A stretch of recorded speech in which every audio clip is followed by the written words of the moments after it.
आदिवासी विकास विभागाच्या ज्या 17 संवर्गातील 611 पदांसाठीची भरती प्रक्रिया आहे, विविध पदे जी राहिलेल्या पदांसाठीची भरती परीक्षा आहे, हे उद्यापासून सुरू होत आहे. यामध्ये पाहू शकता रिसर्च असिस्टंट आहे, सिनियर ट्रिबल डेव्हलपमेंट इन्स्पेक्टर, त्याचबरोबर डेप्युटी अकाउंटंट आहे, हेड क्लर्क आणि त्याचबरोबर ट्रिबल डेव्हलपमेंट इन्स्पेक्टर या सगळ्या पदांसाठीची जी परीक्षा आहे उद्यापासून सुरू होत आहे. या परीक्षेसाठी पाहू शकता IBPSचा जो पॅटर्न आहे, IBPSच्या पॅटर्ननुसार आता नवीन अपडेट आलेली आहे की 5 ऑप्शनच्या ऐवजी फक्त 4 ऑप्शन दिले जाणार आहेत. तर या पद्धतीने पाहू शकता आजचा जो BDS सेशन आहे याच्यामध्ये आपण अत्यंत महत्त्वाचे आदिवासी विकास विभागासाठी सामान्य ज्ञान हा जो सेक्शन आहे IBPSच्या पॅटर्नवर आधारित सामान्य ज्ञान GK सेक्शनचे अत्यंत महत्त्वाचे असे जे प्रश्न आहेत हे प्रश्न आपण कव्हर करणार आहोत. एकूण महत्त्वाचे 20 प्रश्न आपण पाहूयात आणि त्या पद्धतीने एक व्हिडिओ सेशन जे आहे हे दररोज घेत जाऊ. परीक्षेला जाण्याच्या अगोदर हे महत्त्वाचे प्रश्न चेक करणं आवश्यक आहे. तर प्रश्न पाहूयात आपण. प्रश्न डिटेलमध्ये अत्यंत महत्त्वाचे आहेत. जे संभाव्य प्रश्न आहेत त्या पद्धतीने पॅटर्नमध्ये जे आलेले प्रश्न आहेत त्याच पद्धतीचे प्रश्न आपण घेणार आहोत. पहिला प्रश्न आहे, लोकसभेत अविश्वास ठराव सुरू करण्यासाठी किमान किती सदस्य आवश्यक असतात? लोकसभेमध्ये अविश्वास ठराव जो सुरू केला जातो यासाठी किमान किती सदस्य आवश्यक असतात? पर्यायामध्ये पाहू शकता 75 आहे, 100, 50 आणि 150. तर एकूण 50 सदस्य जे आहे हे लोकसभेमध्ये अविश्वास ठराव सुरू करण्यासाठी आवश्यक असतात. तिसरा पर्याय बरोबर आहे. लोकसभेच्या कार्यपद्धती नियमन जे आहे 198 अन्वये याचा उल्लेख करण्यात आलेला आहे, केला गेलेला आहे. पुढचा प्रश्न क्रमांक 2 आहे, महाराष्ट्राचा मोठा भाग कोणत्या प्रकारच्या मृदेने व्यापलेला आहे? महाराष्ट्रामधील सगळ्यात जास्त भाग जो आहे हा कोणत्या प्रकारच्या मृदेने व्यापलेला आहे? पर्यायामध्ये काळी मृदा, मध्यम तांबडी मृदा, हलक्या रंगाची वालुकामय मृदा आणि तांबडी मृदा. तर सगळ्यात जास्त भाग जो आहे काळी मृदा. कापूस जो आहे, कापसाचं उत्पादन घेतलं जातं या काळ्या मृदेमध्ये. तर सगळ्यात जास्त भाग जो आहे महाराष्ट्राचा हा काळ्या मृदेने व्यापलेला आहे. तर पहिला पर्याय जो आहे बरोबर आहे. तिसरा प्रश्न, भारतातील पहिले कृषी निर्यात सुविधा केंद्र कोणत्या ठिकाणी स्थापन केले जाणार आहे? तर पाहू शकता ही लेटेस्ट चालू घडामोडी आधारित प्रश्न आहे. पुणे या ठिकाणी भारतातील जे पहिलं कृषी निर्यात केंद्र आहे हे स्थापन केले जाणार आहे. National bank for agriculture and rural development नाबार्डच्या सहकार्याने Maharashtra chamber of commerce industry agriculture MCCIA AEFCने हे लॉन्च केलं आहे पुणे या ठिकाणी. चौथा प्रश्न, 1857च्या उठावात इतिहासावरचा प्रश्न. 1857च्या उठावात बिहारच्या कोणत्या प्रसिद्ध नेत्याने ईस्ट इंडिया कंपनी विरुद्ध सैनिकांचे नेतृत्व केले होते? पर्याय पाहू शकता बख्त खान आहे, बेगम हजरत महल, त्याचबरोबर कुंवर सिंग आणि मंगल पांडे.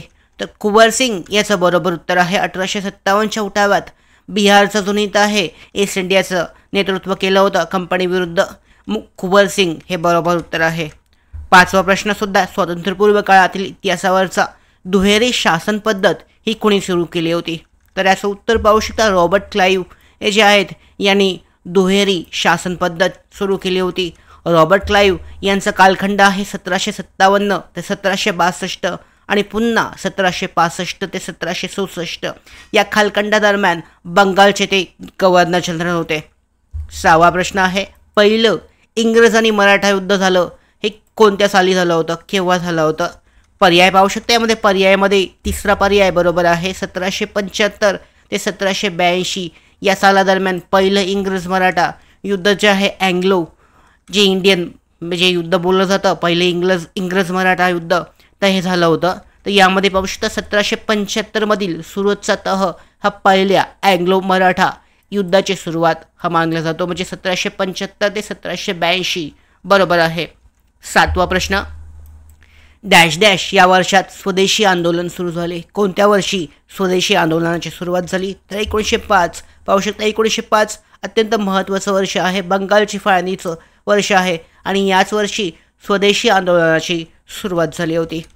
प्रश्न क्रमांक 8, भारतीय राज्यघटनेनुसार खालीलपैकी कोणते मूलभूत कर्तव्य नाही आहे? तर पाहू शकता यासाठीचे 4 पर्याय देण्यात आले आहेत. हा प्रश्न TCS मध्ये आला होता. पाहू शकता आता समाज कल्याण विभागाची भरती परीक्षा झाली यामध्ये प्रश्न आला होता. या राज्यघटनेनुसार मूलभूत कर्तव्य जे आहे सार्वत्रिक निवडणुकीत मतदान करणे हे मूलभूत कर्तव्य मानता येणार नाहीये, हा हक्क आहे. पाहू शकता मूलभूत कर्तव्य काय आहेत, तर संविधानाचे पालन करणे आणि त्यांचा आदर्श करणे, त्याचबरोबर सार्वजनिक मालमत्तेचे रक्षण करणे आणि वैज्ञानिक दृष्टिकोन विकसित करणे हे आहेत. प्रश्न क्रमांक 9 खालीलपैकी कोणत्या घटनादुरुस्ती कायद्याद्वारे GST लागू करण्यात आली? कोणत्या घटनादुरुस्तीमध्ये GSTचं लागूकरण जे आहे करण्यात आलेलं होतं? तर यासाठी पाहू शकता याचं उत्तर आहे 101वा जो घटनादुरुस्ती आहे, 101वी घटनादुरुस्ती.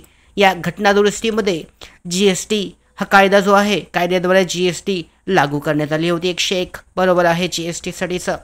10वा प्रश्न आहे खालीलपैकी कोणती जोडी अयोग्य ओळखायची आहे? पाहू शकता कोणत्या उठावाशी कोण संबंधित होतं? हा थोडासा काठिण्य पातळी जास्त असणारा प्रश्न आहे, पण तुम्हाला जास्तीत जास्त हे जे प्रश्न आहेत त्याचा उपयोग होऊ शकतो. पाहू शकता 4ही पर्याय यासाठीचे बरोबर आहेत. बीडचा उठाव जो आहे हा सदाशिव निळकंठ जोशी. रामोशांचा उठाव हा सतू नाईक आहे. कोळ्यांचा उठाव रामजी भंगडाईया. त्याच्यानंतर भिल्लांचा उठाव जो आहे हा भिल्ल नाईक. तर याच्यावरून तुम्हाला हा प्रश्नामधला एखादा वेगळा पद्धतीचा प्रश्न हा विचारला जाऊ शकतो. पुढचा प्रश्न पाहूयात. प्रश्न क्रमांक 11 खालीलपैकी कोणत्या आदिवासी विद्रोहांमध्ये त्यांनी कंपनी राजवट संपुष्टात आणण्याची घोषणा केली आणि भागलपूर आणि राजमहल दरम्यानचा प्रदेश स्वायत्त म्हणून घोषित केला? पर्यायामध्ये पाहू शकता खोंड उठाव आहे, संथाल बंड, चुवार आणि रामोशी. तर संथाल बंड जे आहे यासाठीचं बरोबर उत्तर आहे. प्रश्न क्रमांक 12 मे 2024 कोणाची भारतीय रिझर्व्ह बँकेचे RBI कार्यकारी संचालक म्हणून नियुक्ती करण्यात आली आहे? तर लक्ष्मीकांत राव हे बरोबर उत्तर आहे. पाहू शकता मे 2024 भारतीय रिझर्व्ह बँकेच्या कार्यकारी संचालक म्हणून यांची नियुक्ती करण्यात आलेली आहे. प्रश्न क्रमांक 13 कोणत्या 2 कंपन्यांनी AI अलायन्सची सुरुवात केली आहे? तर याचं उत्तर पाहू शकता IBM आणि मेटा ह्या ज्या 2 कंपन्या आहेत ह्या 2 कंपन्यांमार्फत AI अलायन्सची सुरुवात करण्यात आली आहे. प्रश्न क्रमांक 14 पुढीलपैकी कोणते सरकारचे एकसंध वैशिष्ट्य आहे? तर सरकारचे एकसंध वैशिष्ट्य हा सुद्धा प्रश्न या अगोदर आला होता, रिपीट झालेला प्रश्न. पर्यायामध्ये पाहू शकता लेखी घटना, अखिल भारतीय सेवा, अधिकारांचा विभाग, स्वतंत्र न्यायपालिका. तर याचं उत्तर पाहू शकता याच्यामध्ये एकसंध वैशिष्ट्य जे आहे अखिल भारतीय सेवा हे एकसंध वैशिष्ट्य आहे सरकारचं. प्रश्न क्रमांक 15 आंतरराष्ट्रीय पॅरालिम्पिक समितीचे मुख्यालय आहे हे कोणत्या ठिकाणी आहे? पर्यायामध्ये पाहू शकता जर्मनी, बल्गेरिया, स्पेन आणि इंग्लंड. तर जर्मनी या ठिकाणी आंतरराष्ट्रीय पॅरालिम्पिक समितीचं मुख्यालय स्थापन करण्यात आलेलं आहे. प्रश्न क्रमांक 16 पंचायतीच्या आर्थिक स्थितीचा आढावा घेण्यासाठी वित्त आयोग स्थापन करण्यासाठी कोणाला अधिकृत करण्यात आलं आहे? याचं उत्तर पाहू शकता एखाद्या राज्याचा राज्यपाल जे आहेत या राज्यपालांमार्फत हे काम केलं जातं. आर्थिक स्थितीचा पंचायतीच्या आर्थिक स्थितीचा आढावा घेण्यासाठी वित्त आयोग स्थापन करण्यासाठी राज्याचा राज्यपाल जे आहे यांना अधिकृत करण्यात आलं आहे. प्रश्न क्रमांक 17 दिलवाडा मंदिरे खालीलपैकी कोणत्या धर्माशी संबंधित आहेत? पर्याय पाहू शकता हिंदू धर्म, हिंदू व जैन धर्म, बौद्ध धर्म आणि जैन धर्म. तर फक्त जैन धर्मासाठी यामध्ये दिलवाडा मंदिरे ही या धर्माशी संबंधित आहेत. प्रश्न क्रमांक 18 इतिहासावरचा पुरंदरच्या तहावर स्वाक्षरी कोणादरम्यान झाली, कोणाकोणामध्ये झाली होती? तर पुरंदरचा तह जो आहे आपल्याला एक माहिती आहे शिवाजी महाराज आणि राजा जयसिंग यांच्यामध्ये झाले होते. पाहू शकता पुरंदरचा तह झाला होता. या तहावर स्वाक्षरी जयसिंग आणि शिवाजी महाराज यांच्या दरम्यान झाली होती. प्रश्न क्रमांक 19 भारतीय राष्ट्रीय ध्वजाची रचना ही कोणी केली? पर्याय पाहू शकता पद्मनाभन, बंकिमचंद्र चटर्जी, पिंगली वेंगैया आणि ॲनी बेझंट. तर पिंगली वेंगैया हे जे आहेत यांनी भारतीय राष्ट्रीय ध्वजाची रचना केली होती. शेवटचा प्रश्न क्रमांक 20 भारतात प्रकाशित होणारे पहिले इंग्रजी वृत्तपत्र कोण? आता या प्रश्नाचं बहुतांश वेळा उत्तर चुकीचं सांगितलं जातं, म्हणजे चुकीचं दिलं जातं. द हिंदू असं उत्तर दिलं जातं. तर बंगाल गॅजेट हे बरोबर उत्तर आहे. पाहू शकता भारतात प्रकाशित होणारे पहिले इंग्रजी वृत्तपत्र हे बंगाल गॅजेट हे बरोबर आहे. तर या पद्धतीने पाहू शकता ही महत्त्वाचे प्रश्न सामान्य ज्ञान या सेक्शनवरचे आपण घेतली आहेत.